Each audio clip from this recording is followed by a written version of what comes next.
Jom kita unboxing Honor Magic 8 Pro. Ni cover kotak depan dia. Aku suka color kotak dia ni. So buka-buka dah nampak phone, tapi phone kita letak tepi dulu. And then ada kat bawah ni dah nampak lah ada SIM ejector tool. Dalam ni manual lah. Oh tak, dalam ni dia bagi casing. Okay, so kejap lagi kita tengok lah macam mana casing dia ni bila dah pasang dekat phone tu. Lepas tu kita ada kabel. Oh, dia bukan Type-C dengan Type-C. Dia Type-C dengan yang besar ni lah. And then untuk dia punya charging speed dah ada tulis dah dekat kepala charger dia 100 watt Honor Supercharge. So sekarang kita tengok dia punya smartphone pula. So ini dia Honor Magic 8 Pro.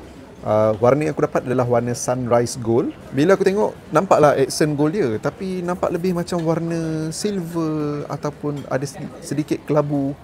Tak berapa naik sangat lah dia punya colour gold, tapi accent gold tu dia ada. Dan secara tak langsung dia buat benda ni nampak macam lagi premium, nampak mahal. Tengok dia punya kamera bump, nampak tebal sikit, tapi kamera dia powerful kot. Sebab Honor Magic 8 Pro ni memang fokus dekat kamera. Kita on phone jap.